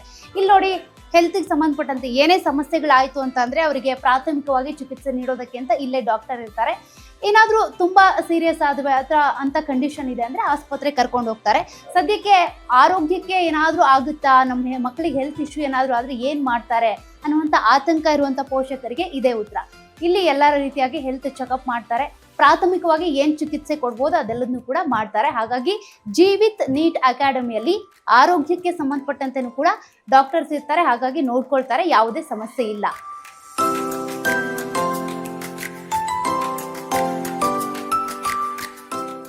ಎಸ್ ವೀಕ್ಷಕರೇ, ಜೀವಿತ್ ನೀಟ್ ಅಕಾಡೆಮಿಯ ಗರ್ಲ್ಸ್ ಹಾಸ್ಟೆಲ್ನಲ್ಲಿ ಹಾಗಾದರೆ ವಸತಿ ಹೇಗಿದೆ ಅಂದರೆ ರೂಮ್ಸ್ ಹೇಗಿದೆ, ಶೇರಿಂಗ್ ಇರ್ಬೋದು, ಅದ್ರ ಜೊತೆಗೆ ಅವರ ಭದ್ರತೆ ಹೇಗಿದೆ ಅದ್ರ ಬಗ್ಗೆ ಕೇಳ್ತಾ ಹೋಗೋಣ. ದರ್ಶನ್ ಸರ್ ಇದ್ದಾರೆ. ಸರ್, ವಸತಿ ಬಗ್ಗೆ ಎಕ್ಸ್ಪ್ಲೈನ್ ಮಾಡೋದಾದರೆ. ಸೊ ನಮ್ಮ ಜೀವಿತ್ ಗರ್ಲ್ಸ್ ಕ್ಯಾಂಪಸ್ನಲ್ಲಿ ಅಕಾಮಿಡೇಷನ್ಸ್ ಯಾವ ರೀತಿ ಇದೆ ಅಂತ ಹೇಳಿ ತೋರಿಸ್ತಾ ಹೋಗ್ತೀನಿ. ಸೊ ಇದು ನಮ್ಮ ಜೀವಿತ್ನಲ್ಲಿರ್ತಕ್ಕಂಥ ಗರ್ಲ್ಸ್ ಕ್ಯಾಂಪಸ್. ಈ ಗರ್ಲ್ಸ್ ಕ್ಯಾಂಪಸ್ನಲ್ಲಿ ಮಕ್ಕಳಿಗೆ ಉಳ್ಕೊಳೋದಕ್ಕೆ ಅಕಾಮಿಡೇಷನ್ಸ್ ಈ ಥರ ಪ್ರೊವೈಡ್ ಮಾಡಿದ್ದೀವಿ. ಇದರಲ್ಲಿ ನಮ್ಮಲ್ಲಿ ಯಾವ ರೀತಿ ಪ್ರೊವೈಡ್ ಮಾಡಿದ್ದೀವಿ ಅಂತ ಹೇಳಿದ್ರೆ, ಒಂದು ರೂಮ್ಗೆ 2 ವಿದ್ಯಾರ್ಥಿಗಳಿರ್ತಾರೆ. ಒಂದು ರೂಮಲ್ಲಿ 2 ಶೇರಿಂಗ್ ಅಂತ ಕರಿತೀವಿ. 2 ಕಾಟ್ ಕೊಡ್ತಾರೆ ಮತ್ತು 2 ಕಬೋರ್ಡ್ ಕೊಡ್ತಾರೆ ಮಕ್ಕಳುಗಳಿಗೆ ಥಿಂಗ್ಸ್ ಇಟ್ಕೊಳೋದಕ್ಕೆ. ಮಕ್ಕಳು ಒಂದು ರೂಮಲ್ಲಿ 2 ಮಕ್ಕಳು ಇರ್ತಾರೆ. ಅವರಿಗೆ ಸಪ್ರೇಟ್ ಆದಂಥ ವಾಶ್ರೂಮ್ ಫೆಸಿಲಿಟೀಸ್ ಕೂಡ ಕೊಡ್ತಾರೆ. ನೋಡಿ, ಒಂದು ರೂಮ್ ಇದೆ. ಇಲ್ಲಿ ಇನ್ನೊಂದು ರೂಮ್ ಇದೆ. ಬನ್ನಿ ಮ್ಯಾಮ್. ನೋಡಿ, ಈ ರೂಮಲ್ಲಿ 2 ವಿದ್ಯಾರ್ಥಿಗಳು, ಅವರಿಗೆ 2 ಕಬೋರ್ಡ್ ಇರುತ್ತೆ. ಮತ್ತು ಈ ವಿದ್ಯಾರ್ಥಿಗಳಿಗೆ ಅವರಿಗೆ ಪ್ರತ್ಯೇಕವಾಗಿ ವಾಶ್ರೂಮ್ ಫೆಸಿಲಿಟೀಸ್ ಕೂಡ ಸಪ್ರೇಟ್ ಕೊಟ್ಟಿದ್ದೀವಿ. ಯಾಕೆಂದರೆ ಹೆಣ್ಮಕ್ಳಿಗೆ ಸ್ವಲ್ಪ ಹೈಜೀನ್ ಬಗ್ಗೆ, ಹೆಲ್ತ್ ಬಗ್ಗೆ ಸ್ವಲ್ಪ ಕೇರ್ ತೊಗೋಬೇಕು. ಆ ಹಿಟ್ಟಿನಲ್ಲಿ ಏನು ಮಾಡಿದ್ವಿ, ನಾವು ಕಾಮನ್ ವಾಶ್ರೂಮ್ಸ್ನ ಕೊಟ್ಟಿಲ್ಲ, ಸಪ್ರೇಟ್ ನಾವು ವಾಶ್ರೂಮ್ಸ್ನ ಕೊಟ್ಟು ಮೇಂಟೆನೆನ್ಸ್ ಮಾಡೋಂಥದ್ದನ್ನ ಮಾಡಿದ್ದೀವಿ. ಈ ರೂಮ್ನಲ್ಲಿ ಉಳ್ಕೊಳ್ಳೋಂಥ ವಿದ್ಯಾರ್ಥಿಗಳಿಗೆ ಈ ವಾಶ್ರೂಮ್ಸ್ನ ಯೂಸ್ ಮಾಡ್ತಾರೆ. ಹಾಗೆ ಈ ರೂಮ್ನಲ್ಲಿ ಉಳ್ಕೊಂಥ ವಿದ್ಯಾರ್ಥಿಗಳಿಗೆ ಔಟ್ಸೈಡ್ನಲ್ಲಿ ಇನ್ನೂ ಒಂದು ವಾಶ್ರೂಮ್ ಇದೆ, ಆ ವಾಶ್ರೂಮ್ಸ್ನ ಕೊಟ್ಟಿದ್ದೀವಿ. ಸ್ವಲ್ಪ ಅವ್ರಿಗೇನಾದ್ರು ಡ್ರೈ ಏರಿಯಾ ಬೇಕು ಅಂತಂದರೆ ಬಾಲ್ಕನಿ ಫೆಸಿಲಿಟೀಸ್ ಕೂಡ ಇದೆ. ಇಲ್ಲೊಂದು ವಾಶ್ರೂಮ್ ಇದೆ, ಇಲ್ಲಿ ಬಾಲ್ಕನಿ ಫೆಸಿಲಿಟೀಸ್ ಇದೆ. ಮಕ್ಕಳಿಗೆ ಥಿಂಗ್ಸ್ ಏನಾದ್ರು ಯುಟಿಲಿಟಿ ಇಟ್ಕೋಬೇಕಂದ್ರೆ ಇಟ್ಕೋಬೋದು. ನೈಟ್ ಹೊತ್ತು ಏನಾದ್ರು ಮಕ್ಕಳು ಓದ್ತಾರೆ ಅಂತಂದರೆ 11 ಗಂಟೆ, 10:30, 11 ಗಂಟೆ ರಾತ್ರಿ ಸ್ಟಡಿ ಅವರ್ಸ್ ಎಲ್ಲ ಆದಮೇಲೆ ಎಕ್ಸ್ಟ್ರಾ ಅವ್ರು ಓದ್ತೀನಿ ಅಂತಂದರೆ ಇಲ್ಲೇ ಅವರು ಹಾಲ್ನಲ್ಲಿ ಕೂತ್ಕೊಂಡು ಓದೋವಂಥ ಫೆಸಿಲಿಟೀಸ್ ಕೂಡ ನಾವು ಮಾಡ್ಕೊಡ್ತೀವಿ. ವೀಕ್ಷಕರೇ, ಅದೇ ರೀತಿಯಾಗಿ ಬಾಯ್ಸ್ ಹಾಸ್ಟೆಲ್ನಲ್ಲಿ ಯಾವ ರೀತಿ ವ್ಯವಸ್ಥೆ ಇದೆ, ಈಗ ನೀವು ನೋಡ್ತಾ ಇದ್ರಿ, ಈ ಬಿಲ್ಡಿಂಗ್ನಲ್ಲಿ ಪೂರ್ತಿಯಾಗಿ ರೆಸಿಡೆನ್ಷಿಯಲ್ ಏರಿಯಾ ಆಗಿರೋದ್ರಿಂದ CC ಕ್ಯಾಮ್ರಾ ಇರುತ್ತೆ. ಅದೇ ರೀತಿಯಾಗಿ ಅಕೊಮಡೇಷನ್ ಅಂತ ಬಂದಾಗ 2 ಶೇರಿಂಗ್, 4 ಶೇರಿಂಗ್, ಅದೇ ರೀತಿ ಬಾತ್ರೂಮ್ಸ್ ಇರ್ಬೋದು, ಎಲ್ಲವೂ ಕೂಡ ಕ್ಲೀನ್ ಆ್ಯಂಡ್ ಹೈಜೆನಿಕ್ ಆಗಿದೆ. ಪೋಷಕರಿಗಿರುವಂಥ ಆತಂಕನೇ ಅದು. ಫುಡ್ ಇರ್ಬೋದು ಅಥವಾ ಅವರ ವಸತಿ ಇರ್ಬೋದು, ಭದ್ರತೆ, ಇದ್ರ ಬಗ್ಗೆ ಒಂದು ಆತಂಕ ಇರುತ್ತೆ. ಬಟ್ ಅದೆಲ್ಲವೂ ಕೂಡ ಇಲ್ಲಿ ಚೆನ್ನಾಗಿದೆ. ಹಾಗಾಗಿನೇ ಇದು ಕರ್ನಾಟಕದಲ್ಲಿರುವಂಥ ಅಕಾಡೆಮೀಸಲ್ಲಿ ಇದು ಕೂಡ ಒಂದು ಬೆಸ್ಟ್ ಅಕಾಡೆಮಿ ಅಂತ ಅನ್ನಿಸ್ಕೊಳ್ತಾ ಇದೆ. ಇನ್ನು ಬಾಯ್ಸ್ ಹಾಸ್ಟೆಲಲ್ಲಿ ಯಾವ ರೀತಿ ವ್ಯವಸ್ಥೆ ಇದೆ, ಹೆಂಗೆ, ಮತ್ತು ಗ್ರೌಂಡ್ಸ್ ಹೆಂಗಿದೆ, ಅದೆಲ್ಲದ್ರ ಬಗ್ಗೆ ಕೂಡ ನೋಡ್ತಾ ಹೋಗೋಣ. ಜೀವಿತ್ ನೀಟ್ ಅಕಾಡೆಮಿಯ ಬಾಯ್ಸ್ ಹಾಸ್ಟೆಲ್ ಬಳಿ ಬಂದಿದ್ದೇವೆ. ಹಾಗಾದರೆ ಇಲ್ಲಿ ಎಜುಕೇಶನ್, ಅದ್ರ ಜೊತೆಗೆ ಫುಡ್ ಅಂಡ್ ಅಕೊಮಡೇಷನ್ ಅದೆಲ್ಲವೂ ಕೂಡ ಯಾವ ರೀತಿ ಆಗಿದೆ ಅದೆಲ್ಲದನ್ನೂ ನೋಡ್ತಾ ಹೋಗೋಣ ಬನ್ನಿ. ಜೀವಿತ್ ನೀಟ್ ಅಕಾಡೆಮಿಯ PU ಕಾಲೇಜ್, ಅದರ ಜೊತೆಗೆ ಒಂದಷ್ಟು ವ್ಯವಸ್ಥೆಗಳನ್ನ ನೀವು ಗಮನಿಸ್ತಾ ಇದ್ರಿ. ಈಗ ಬಾಯ್ಸ್ ಹಾಸ್ಟೆಲ್ ನಲ್ಲಿ ನಾವಿದ್ದೀವಿ. ಮಧ್ಯಾಹ್ನದ ಊಟ ಈಗಾಗಲೇ ಪ್ರಿಪೇರ್ ಆಗಿದೆ. ವಿದ್ಯಾರ್ಥಿಗಳೆಲ್ಲರೂ ಕೂಡ ಊಟದ ಸರತಿ ಸಾಲಿನಲ್ಲಿ ನಿಂತಿದ್ದಾರೆ. ಇಲ್ಲಿ ವಾತಾವರಣ ಹೆಂಗಿದೆ, ಆ ಫುಡ್ ಅಂಡ್ ಅಕೊಮಡೇಷನ್ ಹೇಗಿದೆ, ನೀವು ಇಲ್ಲಿ ಫುಡ್ ವ್ಯವಸ್ಥೆಯನ್ನ ಗಮನಿಸಬಹುದು. ಎಷ್ಟು ಹೈಜೆನಿಕ್ ಆಗಿದೆ, ಅದ್ರ ಜೊತೆಗೆ ಮಧ್ಯಾಹ್ನದ ಮೆನು ಹೇಗಿದೆ ಅದೆಲ್ಲವನ್ನು ಕೂಡ ನೀವು ಇಲ್ಲಿ ನೋಡಬಹುದು.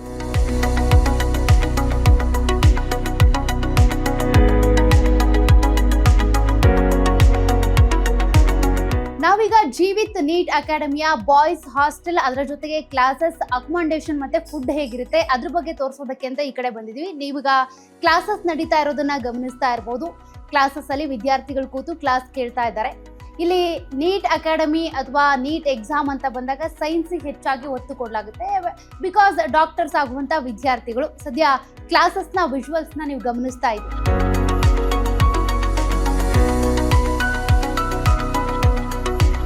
ನಾವೀಗ ಜೀವಿತ್ ನೀಟ್ ಅಕಾಡೆಮಿಯ ಬಾಯ್ಸ್ ಹಾಸ್ಟೆಲ್ನಲ್ಲಿ ಇದ್ದೀವಿ. ಇಲ್ಲಿ ವ್ಯವಸ್ಥೆ ಹೆಂಗಿದೆ, ರೂಮ್ ಶೇರಿಂಗ್ ಅಂತ ಬಂದಾಗ 3 ಶೇರಿಂಗ್ ಇರುತ್ತಾ, ಹೆಂಗೆ, ಅದ್ರ ಬಗ್ಗೆ ದರ್ಶನ್ ಸರ್ ಎಕ್ಸ್ಪ್ಲೈನ್ ಮಾಡ್ತಾ ಹೋಗ್ತಾರೆ. ಸರ್, ಯಾವ ರೀತಿ ಇದೆ ವ್ಯವಸ್ಥೆ? ನಾವೀಗ ಜೀವಿತ್ ರೆಸಿಡೆನ್ಷಿಯಲ್ ಕ್ಯಾಂಪಸ್ನ ಬಾಯ್ಸ್ ಹಾಸ್ಟೆಲ್ ಇದ್ದೀವಿ. ಇದು ಬಾಯ್ಸ್ ಹಾಸ್ಟೆಲ್ನ ಡೆಮೋ ರೂಮ್ಸ್. ಈಗ ಮಕ್ಳು ಇರ್ತಕ್ಕಂಥ ಜಾಗ ಇದೆ.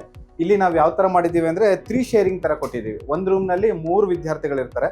ಆ 3 ವಿದ್ಯಾರ್ಥಿಗಳಿಗೆ ಸಪ್ರೇಟ್ ಆದಂಥ ಬಂಕರ್ಸು ಮತ್ತು ಕಬೋರ್ಡ್ಸ್ ಫೆಸಿಲಿಟೀಸ್ ಕೊಟ್ಟಿರ್ತೇವೆ. 3 ಮಕ್ಕಳು ಇಲ್ಲಿ ಸ್ಟೇ ಮಾಡೋಂಥದ್ದಾಗಿರುತ್ತೆ. ಇಲ್ಲಿಗೆ ಅವ್ರಿಗೆ ಪ್ರಾಪರ್ ವೆಂಟಿಲೇಷನು, ಲೈಟಿಂಗ್ ಮತ್ತು ಫ್ಯಾನ್ಸ್ ಎಲ್ಲ ಫೆಸಿಲಿಟೀಸ್ ಇದೆ. ಬಟ್ ಗರ್ಲ್ಸ್ ಹಾಸ್ಟೆಲ್ ಆದರೆ ಅಟ್ಯಾಚ್ ವಾಶ್ರೂಮ್ ಕೊಟ್ಟಿರ್ತೀವಿ. ಬಾಯ್ಸ್ ರೂಮ್ ಇದರಲ್ಲಿ ಅಟ್ಯಾಚ್ ವಾಶ್ರೂಮ್ಸ್ ಇರಲ್ಲ. ಬಾಯ್ಸ್ ವಾಶ್ರೂಮು ಸಪ್ರೇಟ್ ಇರುತ್ತೆ. ಅದನ್ನು ನಿಮಗೆ ಈಗ ತೋರಿಸ್ತೀನಿ. ಈಗ ಬಾಯ್ಸ್ ಹಾಸ್ಟೆಲ್ನಲ್ಲಿ ರೆಸ್ಟ್ ರೂಮ್ಸ್ ಎಲ್ಲ ಯಾವ ಥರ ಇದೆ ಅಂತ ಹೇಳಿ, ಸಾಮಾನ್ಯವಾಗಿ ನಾವು ಹೊರಗಡೆ ಎಲ್ಲ ಹೋದಾಗ ಹೋಟೆಲ್ಸಲ್ಲಿ ಸ್ಟೇ ಮಾಡ್ಬೇಕಾದ್ರೆ ಫಸ್ಟ್ ನಾವು ಚೆಕ್ ಮಾಡ್ಬೇಕಾರಂಥದ್ದು ರೆಸ್ಟ್ ರೂಮ್ಸ್ ಹೇಗಿದೆ ಅಂತ. ಅದೇ ರೀತಿ ಮಕ್ಕಳನ್ನ ಹಾಸ್ಟೆಲಿಗೆ ಅಡ್ಮಿಷನ್ಸ್ ಮಾಡಬೇಕಾದ್ರೆ ನಾವು ಹಾಸ್ಟೆಲಲ್ಲಿ ವಾಶ್ರೂಮ್ಸ್ ಎಲ್ಲ ಯಾವ ರೀತಿ ಇದೆ ಅಂತ ನೀವು ಗಮನಿಸಬೇಕಾಗುತ್ತೆ. ನಮ್ಮಲ್ಲಿ ಜೀವಿತ್ ಕ್ಯಾಂಪಸ್ನಲ್ಲಿ ಬಾಯ್ಸ್ ಹಾಸ್ಟೆಲ್ ಕೂಡ ತುಂಬ ಸ್ಟ್ಯಾಂಡರ್ಡ್ ಆಗಿ ಹೈಜಿನಿಕ್ ಆಗಿ ನಾವು ಮೇಂಟೈನ್ ಮಾಡ್ತೀವಿ. ಈ ಥರ ನಮ್ಮಲ್ಲಿ ಬಾಯ್ಸ್ ಹಾಸ್ಟೆಲಲ್ಲಿ ರೆಸ್ಟ್ ರೂಮ್ ಫೆಸಿಲಿಟೀಸ್ ಇದೆ. ನಾವೀಗ ಜೀವಿತ್ PU ಕಾಲೇಜ್ನಲ್ಲಿ ಇದ್ದೀವಿ. ಅದರಲ್ಲೂ ಕೂಡ ಲ್ಯಾಬ್ ಪ್ರಮುಖವಾಗಿ ಬೇಕಾಗಿರೋದು. ನೀಟ್ ಎಕ್ಸಾಮ್ ಬರೆಯೋರಿಗೆ, ತರಬೇತಿ ಪಡ್ಕೊಳ್ಳೋರಿಗೆ ಲ್ಯಾಬ್ ಬೇಕಾಗುತ್ತೆ. ಕೆಮಿಸ್ಟ್ರಿ ಲ್ಯಾಬಲ್ಲಿ ನಾವಿದ್ದೀವಿ. ಆ ಲ್ಯಾಬನ್ನು ನೀವು ಗಮನಿಸ್ತಾ ಇದ್ದೀರಿ. ಇಂಟರ್ನ್ಯಾಷನಲ್ ಅಲ್ಲಿ ಯಾವ ರೀತಿಯಾಗಿ ವ್ಯವಸ್ಥೆಗಳಿರುತ್ತೋ, ಹೆಂಗ್ ಲ್ಯಾಬ್ ಇರುತ್ತೋ ಅದೇ ರೀತಿಯ ವ್ಯವಸ್ಥೆಯನ್ನ ಇಲ್ಲೂ ಕೂಡ ಮಾಡಿಕೊಟ್ಟಿದ್ದಾರೆ. ಅಂದ್ರೆ ವೈದ್ಯರಾಗಬೇಕು ಅಂತ ಕನಸ್ಕೊಂಡವ್ರೆಲ್ಲರೂ ಕೂಡ ಈ ಪ್ರಾಯೋಗಿಕ ಎಕ್ಸಾಮ್ ಬರೀಬೇಕಾಗುತ್ತೆ. ಪ್ರಾಯೋಗಿಕವಾಗಿ ಒಂದಷ್ಟು ಪ್ರಯೋಗಗಳನ್ನ ಇಲ್ಲಿ ಮಾಡಲೇಬೇಕಾಗುತ್ತೆ. ಅದಕ್ಕೆ ಬೇಕಾಗಿರುವಂಥ ಸಂಪೂರ್ಣ ಫೆಸಿಲಿಟೀಸ್ನ ಇಲ್ಲಿ ಕೊಟ್ಟಿದ್ದಾರೆ. ಆ ಕೆಮಿಸ್ಟ್ರಿ ಲ್ಯಾಬನ್ನೇ ನಾವು ನಿಮ್ಗೆ ತೋರಿಸ್ತಾ ಇದ್ದೀವಿ. ವಿಜುವಲ್ಸಲ್ಲಿ ನೀವು ಗಮನಿಸ್ಬೋದು. ಇಂಟರ್ನ್ಯಾಷನಲ್ ಲೆವೆಲಲ್ಲಿ ಯಾವ ರೀತಿಯಾಗಿ ಲ್ಯಾಬನ್ನು ವ್ಯವಸ್ಥಿತವಾಗಿ ಸುಸಜ್ಜಿತವಾಗಿ ನಿರ್ಮಾಣ ಮಾಡಿರ್ತಾರೋ ಅದೇ ರೀತಿಯಾಗಿ ಇಲ್ಲೂ ಕೂಡ ನಾವು ಜೀವಿತ್ PU ಕಾಲೇಜ್ನ ಕೆಮಿಸ್ಟ್ರಿ ಲ್ಯಾಬನ್ನು ಗಮನಿಸ್ತಾ ಇದ್ದೀವಿ.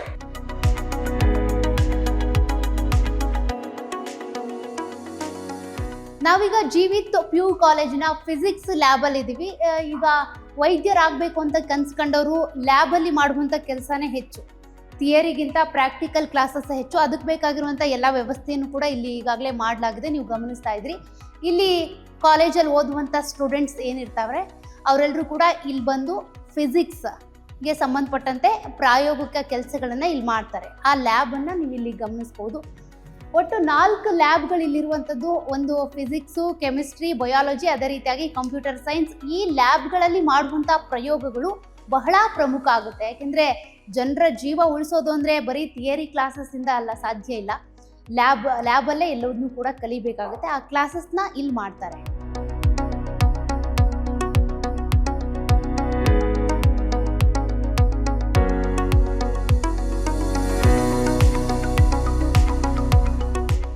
ನಾವೀಗ ಜೀವಿತ್ PU ಕಾಲೇಜ್ನ ಅಕಾಡೆಮಿಯ ಫುಲ್ ಲೈಬ್ರರಿಯಲ್ಲಿದ್ದೀವಿ. ನೀವು ಗಮನಿಸ್ತಾ ಇದ್ದೀರಿ. ಲೈಬ್ರರಿಯಲ್ಲಿ ಆಲ್ಮೋಸ್ಟ್ ಎಲ್ಲ ಬುಕ್ಸ್ಗಳನ್ನು ಕೂಡ ಈಗಾಗಲೇ ಸಂಗ್ರಹ ಮಾಡಿಟ್ಟಿದ್ದಾರೆ. ಸ್ಟೂಡೆಂಟ್ಸಿಗೆ ಬೇಕಾಗುವಂಥ ಎಲ್ಲ ಬುಕ್ಸ್ಗಳನ್ನು ಕೂಡ ಇಲ್ಲಿ ಇಡಲಾಗಿದೆ. ಈ ಒಂದು ಲೈಬ್ರರಿಯಲ್ಲಿ ಮಕ್ಕಳು ಬಂದು ಓದ್ತಾರೆ. ಅದರ ಜೊತೆಗೆ ಈ ಒಂದು ಕ್ಲಾಸಸ್ಗೆ ಸಂಬಂಧಪಟ್ಟಂತೆ ಏನು ನೋಟ್ಸ್ ಬೇಕಾಗುತ್ತೆ, ಏನು ಎಜುಕೇಷನ್ಗೆ ಸಂಬಂಧಪಟ್ಟಂತೆ ಓದ್ಕೊಳ್ಬೇಕು ಅದೆಲ್ಲವನ್ನು ಕೂಡ ಇಲ್ಲಿ ಮಾಡ್ತಾರೆ. ಒಂದು ವಿಶಾಲವಾದ ಲೈಬ್ರರಿ ಇದೆ ಅಂತಲೇ ಹೇಳ್ಬೋದು. ಇನ್ನು ಈ ಲೈಬ್ರರಿ ಆಯಿತು, ಅದರ ಜೊತೆಗೆ ಇಲ್ಲಿ ಸ್ಟೂಡೆಂಟ್ಸ್ ಅಂತ ಬಂದಾಗ ಹಾಸ್ಟೆಲಲ್ಲೂ ಇದ್ದಾರೆ, ಕೆಲವ್ರು ಮನೆಯಿಂದನೂ ಬರ್ತಾರೆ. ಅವ್ರಿಗೆ ರುಟೀನ್ ಹೇಗಿರುತ್ತೆ, ಯಾವ ರೀತಿ ಕ್ಲಾಸಸ್ ಇರುತ್ತೆ, ಯಾವ ರೀತಿ ಕೋರ್ಸಸ್ ಇದ್ದಾವೆ, ಅದೆಲ್ಲದ್ರ ಬಗ್ಗೆನೂ ದರ್ಶನ್ ಸರ್ ಹತ್ರನೇ ಕೇಳೋಣ. ದರ್ಶನ್ ಸರ್, ಈಗ ನೀವು ಹೇಳ್ತಾ ಇದ್ರಿ, ಇಲ್ಲಿವರೆಗೂ ಎಕ್ಸ್ಪ್ಲೈನ್ ಮಾಡಿದ್ರಿ. ನಾವು ತುಂಬ ಪೂರ್ತಿ ಕ್ಯಾಂಪಸ್ ಟೂರ್ ಮಾಡಿದಾಗ ಗೊತ್ತಾಯಿತು ಏನೇನಿದೆ ಅಂತೇಳಿ. ಈಗ ಕೋರ್ಸಸ್ ಅಂತ ಬಂದಾಗ ಏನೆಲ್ಲ ಕೋರ್ಸಸ್ ಇದೆ? ಜೀವಿತ್ ಅಕಾಡೆಮಿ ಇರ್ಬೋದು, PU ಕಾಲೇಜ್ ಇರ್ಬೋದು.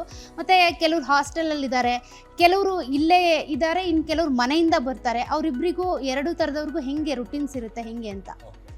ಸೊ ಮ್ಯಾಮ್, ನಾನು ಆಲ್ರೆಡಿ ಹೇಳಿದಾಗೆ, ಸೊ ನಾವು 2022ನಲ್ಲಿ ಇನ್ಸ್ಟಿಟ್ಯೂಷನ್ ಸ್ಟಾರ್ಟ್ ಮಾಡಿದಾಗಲೇ ನಮ್ಗೆ ಇದ್ದಿದ್ದ ವಿಷನ್ ಏನಂದರೆ, ಸೊ ಎಜುಕೇಷನ್ ಅನ್ನೋದು ಎಲ್ಲ ಥರ ಮಕ್ಳಿಗೂ ರೀಚ್ ಆಗಬೇಕು ಅಂತ. ಆ ಇಂಟೆನ್ಷನಲ್ಲಿ ನಾವು ಸ್ಟಾರ್ಟ್ ಮಾಡಿದಾಗ institution day boarding come residential ಅಂತಲೇ ಸ್ಟಾರ್ಟ್ ಮಾಡಿದ್ವಿ. ಅಂದರೆ ಇಲ್ಲೇ ಸುತ್ತಮುತ್ತ ಇರ್ತಕ್ಕಂಥ ವಿದ್ಯಾರ್ಥಿಗಳಿಗೂ ಎಜುಕೇಷನ್ ಕೊಡಬೇಕು ಮತ್ತು ಹೊರಗಿನ ವಿದ್ಯಾರ್ಥಿಗಳಿಗೂ ಎಜುಕೇಷನ್ ಕೊಡಬೇಕು ಅಂತ ಇಟ್ಕೊಂಡೇ ಸ್ಟಾರ್ಟ್ ಮಾಡಿದಂಥದ್ದು ಇನ್ಸ್ಟಿಟ್ಯೂಷನ್ನು. ಡೇ ಬೋರ್ಡಿಂಗ್ ವಿದ್ಯಾರ್ಥಿಗಳಂದರೆ ಅವರು ಬೆಳಗ್ಗೆ ಮಕ್ಕಳು ಮನೆಯಿಂದನೇ ಬರ್ತಾರೆ ಮತ್ತು ರಾತ್ರಿ ಮನೆಗೆ ಹೋಗ್ತಾರೆ. ನಮ್ಮದು ವರ್ಕಿಂಗ್ ಅವರ್ಸ್ ಬಂದು ಮಾರ್ನಿಂಗ್ 8:30 to ಈವ್ನಿಂಗ್ 8:30ವರೆಗೂ ಮಕ್ಕಳನ್ನು ಓದಿಸೋಂಥ ಫೆಸಿಲಿಟಿ ಮಾಡ್ತೀವಿ. ಡೇ ಬೋರ್ಡಿಂಗ್ ಅಂದರೆ ಸುತ್ತಮುತ್ತ ಇರತಕ್ಕಂಥ ಮಕ್ಕಳುಗಳು, ನಮ್ಮದೇ ವೆಹಿಕಲ್ಸ್ ಕೂಡ ಫೆಸಿಲಿಟೀಸ್ ಕೂಡ ಇದೆ. ಆ ವೆಹಿಕಲ್ಸಲ್ಲೇ ಅವರು ಕ್ಲಾಸಸ್ಗೆ ಬರ್ಬೋದು. ಬೆಳಗ್ಗೆ 8:00ವರೆಗೆ ಬಂದರೆ ಅವ್ರಿಗೆ ಸೊ ಕ್ಲಾಸಸ್ಸು 5:00ವರೆಗೆ ಮುಗಿಯುತ್ತೆ. ಮತ್ತು ಸಂಜೆ 6 ಗಂಟೆಯಿಂದ ರಾತ್ರಿ 8:00ವರೆಗೂ ಮಕ್ಕಳಿಗೆ ಇಲ್ಲೇ ಓದಿಸಿ ಕಳಿಸ್ಕೊಡೋಂಥ ಫೆಸಿಲಿಟೀಸ್ನ ಮಾಡ್ತೀವಿ. ಇದು ಡೇ ಬೋರ್ಡಿಂಗ್ ಅವ್ರಿಗೆ. ಡೇ ಬೋರ್ಡಿಂಗ್ ಅವ್ರಿಗೆ ಮಧ್ಯಾಹ್ನದ ಊಟದ ವ್ಯವಸ್ಥೆ ಕೂಡ ನಾವೇ ಮಾಡ್ತೀವಿ. 11:15 ಒಂದ್ಸಲ ಟೀ ಬಿಸ್ಕೆಟ್ಸ್ ಕೊಡ್ತೀವಿ. ಮತ್ತು ಸಂಜೆ 5:15 ಸ್ನ್ಯಾಕ್ಸ್ ಕೊಡ್ತೀವಿ. ಈವ್ನಿಂಗ್ ಒಂದು 1/2 hour ಯೋಗ ಮಾಡಿಸ್ತೀವಿ. ಈ ಶೆಡ್ಯೂಲ್ಸಲ್ಲಿ ಡೇ ಬೋರ್ಡಿಂಗ್ ಮಕ್ಕಳು ಇನ್ವಾಲ್ವ್ ಆಗ್ತಾರೆ. ಅದೇ ರೀತಿ ರೆಸಿಡೆನ್ಷಿಯಲ್ ಮಕ್ಕಳು ಅಂದರೆ ನಿಮಗೆ ಎಂಟೈರ್ ಕರ್ನಾಟಕ, ನಮಗೆ ನಾರ್ತ್ ಕರ್ನಾಟಕದಿಂದ ಹಿಡಿದು ಮೈಸೂರು, ಮಂಡ್ಯ ಬೆಲ್ಟು ಮತ್ತು ಕೋಲಾರ ಬೆಲ್ಟು ಮತ್ತು ಬ್ಯಾಂಗ್ಳೂರಿಯನ್ಸ್ ಎಲ್ಲ ಥರ ಕ್ಯಾಟಗರಿ ಮಕ್ಕಳು ನಮ್ಮ ರೆಸಿಡೆನ್ಷಿಯಲ್ ಕ್ಯಾಂಪಸ್ನಲ್ಲಿ ಇದ್ದಾರೆ. ಈಗ ರೆಸಿಡೆನ್ಷಿಯಲ್ ಕ್ಯಾಂಪಸ್ನಲ್ಲಿ ಇರ್ತಕ್ಕಂಥ ಮಕ್ಕಳಿಗೆ ಅವ್ರಿಗೆ ಸಪ್ರೇಟ್ ಆದಂಥ ರೊಟೀನ್ನ ನಾವು ಫಾಲೋ ಮಾಡ್ತೀವಿ. ಯೂಶಲಿ ಹಾಸ್ಟೆಲಲ್ಲಿ ಇರ್ತಕ್ಕಂಥ ಮಕ್ಕಳಿಗೆ ಬೆಳಗಿನ ಜಾವ ಬೇಗ ವೇಕಪ್ ಕಾಲ್ ಇರುತ್ತೆ. ಬೆಳಗ್ಗೆ 5:30ಗೆಲ್ಲ ಮಕ್ಕಳು ವೇಕಪ್ ಕಾಲ್ ಎದೊಳ್ತಾರೆ, ಬೇಗ ಎದೊಳ್ತಾರೆ. 5:30ಗೆ ಎದ್ದು ಫ್ರೆಶ್ ಅಪ್ ಆಗಿ 6 ಗಂಟೆಗೆ ಅವರು ಸ್ಟಡಿ ಅವರ್ಸ್ಗೆ ಬರಬೇಕಾಗುತ್ತೆ. ಬೆಳಗ್ಗೆ 6 ಗಂಟೆಯಿಂದ 7:30ವರೆಗೆ ಅವ್ರಿಗೆ ಸ್ಟಡಿ ಅವರ್ಸ್ ಅಂತ ಇರುತ್ತೆ. ವಾರ್ಡನ್ಸ್ ಮತ್ತು ಮೆಂಟರ್ಸ್ ಅಂತ ನಾವು ಅಪಾಯಿಂಟ್ ಮಾಡ್ಕೊಂಡಿರ್ತೀವಿ. ಅವರು ಮಕ್ಕಳನ್ನ ಬೆಳಗ್ಗೆ ಹೊತ್ತು ಓದಿಸೋಂಥ ವ್ಯವಸ್ಥೆನ ಮಾಡ್ತಾರೆ. 7:30ಗೆ ಮತ್ತೆ ಅವರು ರೂಮ್ಸ್ಗೆ ಹೋಗಿ ಫ್ರೆಶ್ ಅಪ್ ಆಗಿ ಕಾಲೇಜಿಗೆ ರೆಡಿಯಾಗಿ 8 ಗಂಟೆಗೆ ಅವರು ಡೈನಿಂಗ್ ಹಾಲಿಗೆ ಬರ್ತಾರೆ. 8ರಿಂದ 8:30 ಬ್ರೇಕ್ಫಾಸ್ಟ್ ಇರುತ್ತೆ, ಕಾಂಬಿನೇಷನ್ ಬ್ರೇಕ್ಫಾಸ್ಟ್ ಇರುತ್ತೆ. ಅವ್ರಿಗೆ ಏನು ಬೇಕೋ ಅದು ತಿಂಡಿ ತಿನ್ಬೋದು. ತಿಂಡಿ ತಿನ್ನಿಸಿ 8:00ವರೆಗೆಲ್ಲ ಶಾರ್ಪಾಗಿ ನಮ್ಮಲ್ಲಿ ಕ್ಲಾಸಸ್ ಸ್ಟಾರ್ಟ್ ಆಗುತ್ತೆ. 8:00ವರೆಗೆ ಸ್ಟಾರ್ಟ್ ಆದರೆ 11:30ನಲ್ಲಿ ಒಂದು ಟೀ ಬಿಸ್ಕೆಟ್ಸ್ ಬ್ರೇಕ್ ಅಂತ ಕೊಡ್ತೀವಿ ಮಕ್ಕಳಿಗೆ. ಮತ್ತೆ ಅವ್ರಿಗೆ ಕ್ಲಾಸಸ್ ಸ್ಟಾರ್ಟ್ ಆಗುತ್ತೆ. ಮತ್ತೆ 1 ಗಂಟೆನಲ್ಲಿ ಅವ್ರಿಗೆ ಲಂಚ್ ಬ್ರೇಕ್ ಅಂತ ಇರುತ್ತೆ. ಲಂಚ್ ಮುಗಿಸ್ಕೊಂಡು ಮತ್ತೆ ಅವರು ಕ್ಲಾಸಸ್ಸಲ್ಲಿ ಎಂಗೇಜ್ ಆಗ್ತಾರೆ. ಈವ್ನಿಂಗ್ 5:30ಗೆ ವೈಂಡ್ ಆಫ್ ಆಗುತ್ತೆ ಕ್ಲಾಸಸ್ ಎಲ್ಲ. ಒಂದು ½ ಅನ್ ಅವರ್ ಅವ್ರಿಗೆ ರೆಸ್ಟ್, ಸ್ವಲ್ಪ ಸ್ಪೋರ್ಟ್ಸ್, ಸ್ವಲ್ಪ ರಿಲ್ಯಾಕ್ಸೇಷನ್ ಆ ಥರ ಮಾಡ್ತಾರೆ. ಮತ್ತೆ 6 ಗಂಟೆಗೆ ಒಂದು ಸ್ನ್ಯಾಕ್ಸ್ ಅಂತ ಕೊಡ್ತೀವಿ. ಸ್ನ್ಯಾಕ್ಸ್ ಕೊಟ್ಟು 6:30ಯಿಂದ ಮತ್ತೆ ಅವ್ರಿಗೆ ಸ್ಟಡೀಸ್ ಸ್ಟಾರ್ಟ್ ಆಗುತ್ತೆ. 6:30ಯಿಂದ 8:00ವರೆಗೂ ಸ್ಟಡೀಸ್ ಹೋಗ್ತಾರೆ. ಮತ್ತೆ ಫ್ರೆಶ್ ಅಪ್ ಆಗಿ 9 ಗಂಟೆಗೆ ಊಟ ಇರುತ್ತೆ. ಸೊ ನಮಗೆ ಹೆವಿ ಫುಡ್ ಎಲ್ಲ ಸ್ವಲ್ಪ ನೈಟ್ ಟೈಮ್ ಕೊಡ್ತೀವಿ. ಸೊ ನಾನ್ ವೆಜ್ ಆಗಿರ್ಬೋದು, ವೆರೈಟೀಸ್ ಆಗಿರ್ಬೋದು, ಅದೆಲ್ಲ ಅವ್ರಿಗೆ ನೈಟ್ ಟೈಮ್ ಊಟದಲ್ಲಿ ಸಿಗುತ್ತೆ. ಸೊ ಊಟ ಮುಗಿಸಿ ನೆಕ್ಸ್ಟ್ 9:30 to 11 o'clock ಅವ್ರಿಗೆ ಮತ್ತೆ ಎಕ್ಸ್ಟೆಂಡೆಡ್ ಸ್ಟಡಿ ಅವರ್ಸ್ ಅಂತ ಇರುತ್ತೆ. 11 o'clockವರೆಗೂ ಮತ್ತೆ ಮೆಂಟರ್ಸ್ನೆಲ್ಲ ಮಾನಿಟರ್ ಮಾಡ್ತಿರ್ತಾರೆ. ಬೆಳಗ್ಗೆ 8:30ಯಿಂದ ಸಂಜೆ 8:30ವರೆಗೂ ಲೆಕ್ಚರರ್ಸ್ ಇರ್ತಾರೆ. ಮಾರ್ನಿಂಗ್ ಸ್ಟಡಿ ಅವರ್ಸ್ ಮತ್ತು ಈವ್ನಿಂಗ್ ಸ್ಟಡಿ ಅವರ್ಸಲ್ಲಿ ಮೆಂಟರ್ಸ್ ಕೂಡ ಮಕ್ಕಳನ್ನ ಓದಿಸೋಂಥ ಫೆಸಿಲಿಟೀಸ್ ಮಾಡ್ತಾರೆ. 11 ಗಂಟೆ ಮೇಲೆ ಮಕ್ಕಳು ರೂಮ್ಗೆ ಹೋಗಿ ರೆಸ್ಟ್ ಮಾಡ್ತಾರೆ. ಮಂಡೇ ಟು ಸ್ಯಾಟರ್ಡೇ ಇದೇ ಥರ ಶೆಡ್ಯೂಲ್ಸ್ ಹೋಗ್ತಾ ಇರುತ್ತೆ. ಸಂಡೇಸ್ನಲ್ಲಿ ಅವ್ರಿಗೆ ಸ್ವಲ್ಪ ಬ್ರೇಕು ಮತ್ತು ಆ್ಯಕ್ಟಿವಿಟೀಸು ಮತ್ತು ರಿಲ್ಯಾಕ್ಸೇಷನು ಮತ್ತು ಎಂಟರ್ಟೈನ್ಮೆಂಟ್ಸು ಈ ಥರದ್ದೆಲ್ಲ ನಾವು ಸಂಡೇಸ್ಗೆ ಸ್ವಲ್ಪ ಮಕ್ಕಳಿಗೆ ಸ್ಟ್ರೆಸ್ ಆಗದಲ್ಲೇ ನೋಡ್ಕೊಳ್ಳೋಂಥ ಜವಾಬ್ದಾರಿ ನಾವು ತೊಗೊತೀವಿ. ಮಕ್ಕಳಿಗೆ ಏನೇನು ಫೆಸಿಲಿಟೀಸ್ ಬೇಕು, ಬಿಸಿ ನೀರು ವ್ಯವಸ್ಥೆ ಆಗಿರ್ಬೋದು, ಕುಡಿಯೋ ನೀರಿಂದ RO ವಾಟರ್ ಆಗಿರ್ಬೋದು, ನರ್ಸ್ ಫೆಸಿಲಿಟೀಸ್ ಆಗಿರ್ಬೋದು, ಪ್ರತಿಯೊಂದು ಫೆಸಿಲಿಟೀಸನ್ನು ಸ್ಟ್ಯಾಂಡರ್ಡ್ ಆ್ಯಂಡ್ ಹೈಜಿನಿಕ್ ಆಗಿ ನಾವು ಮೇಂಟೈನ್ ಮಾಡ್ತಾ ಬಂದಿದ್ದೀವಿ. ಸರ್, ನಾವು ಹೋಲಾಗಿ ನೋಡಿದ್ವಿ ಒಂದು ಜೀವಿತ್ ಅಕಾಡೆಮಿ, ಅದರ ಜೊತೆಗೆ PU ಕಾಲೇಜ್, ಅದರಲ್ಲಿ ಬರುವಂಥ ಲೈಬ್ರರಿ ಇರ್ಬೋದು, ಮತ್ತು ಲ್ಯಾಬ್ಸ್ ಇರ್ಬೋದು, ಫುಡ್ ಆ್ಯಂಡ್ ಅಕೊಮಡೇಷನ್ ಇದೆಲ್ಲವೂ ಕೂಡ ತುಂಬ ಚೆನ್ನಾಗಿದೆ, ವ್ಯವಸ್ಥಿತವಾಗಿದೆ. ಯಾರೇ ಆದರೂ ಪೇರೆಂಟ್ಸು ನಮ್ಮ ಮಕ್ಕಳನ್ನ ಇಲ್ಲಿ ಕಳಿಸ್ಕೊಡ್ಬೋದು ಅನ್ನೋಂಥ ಒಂದು ಭರವಸೆ ನಿಮ್ಮ ಒಂದು ಸಂಸ್ಥೆಯಿಂದ ಸಿಗ್ತಾ ಇದೆ. Thank you so much. Thank you ma'am, thank you so much. Jeevith NEET ಅಕಾಡೆಮಿಯಲ್ಲಿ ಇರುವಂಥ ಒಂದಷ್ಟು ಫೆಸಿಲಿಟೀಸ್ ಬಗ್ಗೆ ನಾವು ಗಮನಿಸ್ತಾ ಇದ್ವಿ. ಈಗ ಈ ಒಂದು ಅಕಾಡೆಮಿಯ ಅಧ್ಯಕ್ಷರು ಜೊತೆಗೆ ಪ್ರಿನ್ಸಿಪಾಲ್ರು ಆಗಿರುವಂಥ ಹಿರೇಗೌಡರು ನಮ್ಮ ಜೊತೆಗಿದ್ದಾರೆ. ಸರ್, ನಾವು ಈಗಾಗಲೇ ಸಾಕಷ್ಟು ಡೀಟೇಲ್ಸನ್ನು ನೋಡಿದ್ವಿ. ಯಾವ ರೀತಿಯಾಗಿ ಯೂನಿವರ್ಸಿಟಿ, ಯಾವ ರೀತಿಯಾಗಿ ಸಂಸ್ಥೆ ಇದೆ, ಜೊತೆಗೆ ಕ್ಯಾಂಪಸ್ ಹೇಗಿದೆ ಅಂತೆಲ್ಲ ಗಮನಿಸ್ತಾ ಇದ್ವಿ. ಇಲ್ಲಿ ಪ್ರಮುಖವಾಗಿ ಬಂದಾಗ ಎಜುಕೇಷನ್ ಬಗ್ಗೆ ಜನರು ಪ್ರಶ್ನೆ ಮಾಡ್ತಾರೆ.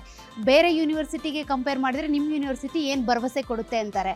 ಜೊತೆಗೆ ಈಗ ಟೀಚಿಂಗ್ ಅಂತ ಬಂದಾಗ ಯಾವ ರೀತಿಯಾಗಿರುತ್ತೆ, ಶೆಡ್ಯೂಲ್ ಹೆಂಗಿರುತ್ತೆ, ಎಕ್ಸಾಮ್ಸ್ ಅಂತ ಬಂದಾಗ ಟೆಸ್ಟ್ ಎಲ್ಲ ಹೆಂಗಿರುತ್ತೆ, ಯಾವ ರೀತಿ ಇದೆ ಸರ್? ನಮ್ಮಲ್ಲಿ ಒಂದು ವಿಶೇಷವಾಗಿ ಒಂದು ಕಾರ್ಯಕ್ರಮನ ರೂಪಿಸ್ಕೊತೀವಿ. ಅದ್ರ ಪ್ರಕಾರ ನಾವು ಒಂದು ಬೋರ್ಡ್ ಲೆವೆಲ್ ಮುಗಿದ ತಕ್ಷಣ ಒಂದು CET ಲೆವೆಲ್ಲು, ಆಮೇಲೆ JEE ಅಥವಾ ನೀಟ್ ಲೆವೆಲ್ಗೆ ಹೋಗ್ತೀವಿ. ನಾವು 2ರಿಂದ 3 ಮೆಟೀರಿಯಲ್ನ ನಮ್ಮ ಇನ್ಸ್ಟಿಟ್ಯೂಷನಲ್ಲಿ ಫಾಲೋ ಮಾಡ್ತೀವಿ.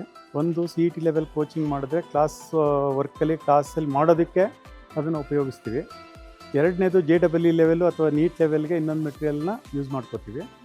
3ನೇದು ನಾವು ಡೈಲಿ ಟೆಸ್ಟ್ಗೆ ಅವೆರಡೂ ಮೆಟೀರಿಯಲ್ನ ಬಿಟ್ಟು 3 ಅಥವಾ 4ನೇ ಮೆಟೀರಿಯಲಿಂದ ನಾವು ಕ್ವಶನ್ಸನ್ನ ಕೊಟ್ಟು ಹುಡುಗರನ್ನ ಪ್ರಾಕ್ಟೀಸ್ ಮಾಡ್ತೀವಿ.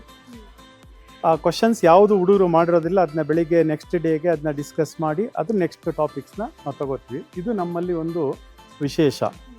ಅದರಿಂದ ನಮಗೆ ರಿಸಲ್ಟು ಈ ವರ್ಷ ನೀಟಲ್ಲಿ ಏನು ನಮ್ಮ ಡಿಫಿಕಲ್ಟ್ ಪೇಪರ್ ಬಂದಿದೆ ಅಂತ ಹೇಳ್ತಾ ಇದ್ದಾರೆ 26 ನೀಟ್ ಎಕ್ಸಾಮ್ನಲ್ಲಿ, ನಮ್ಮ ಹುಡುಗರು ಅದನ್ನು ಈಸಿಯಾಗಿ ತಗೊಂಡಿದ್ದಾರೆ.